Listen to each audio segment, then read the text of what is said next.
The Hawaii football team is locked down in quarantine tonight. That's right. 5 players tested positive for COVID today. There are now 8 COVID cases among team members since March 31st. The announcement comes a day after UH suspended spring practice and in-person activities. The team began its spring training camp March 25th.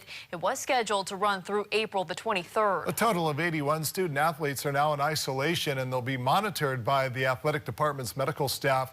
13 players who live on campus will be moved off campus for the time being. UH says none of the players who tested positive is experiencing any severe illness, that they're all doing well. A spokesperson for the university tells us most of the players have not been vaccinated. And while the UH football team is regularly tested for COVID, that's not the case for youth sports teams here in Hawaii. And of course, we know now that youth sports are set to resume here next week, but now there's some new concerns. The CDC says it's linking more cases of COVID to young sports.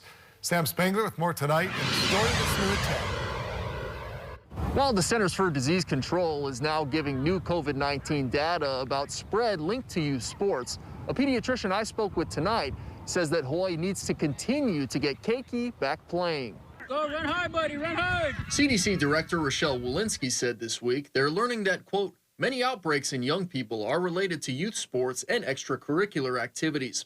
According to CDC guidance, these activities should be limited. I think responsibility is on the coaches, the players, as well as the parents. So first of all, the coaches, they need to set a role model. Wearing masks.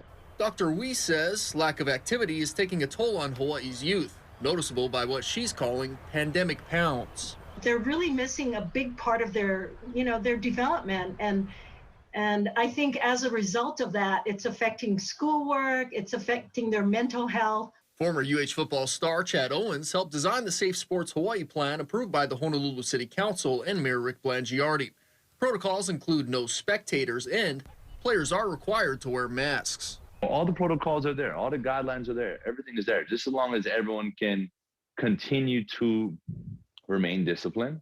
Still, the UH football team is facing its own issues with COVID-19, despite having resources to combat the virus that youth leagues don't have. The CDC cites increased variants for spiking the cause of spread in youth sports and activities on the mainland.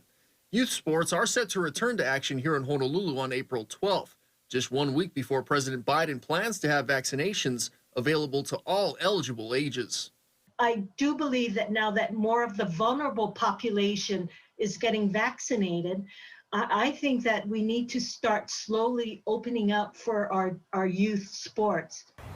Now, despite what is happening with the UH football team, the Hawaii Department of Health tells me that there are no known clusters of COVID-19 involved with youth sports here locally. Reporting from Kapiolani Park, Sam Spangler, KHON2 News, working for Hawaii.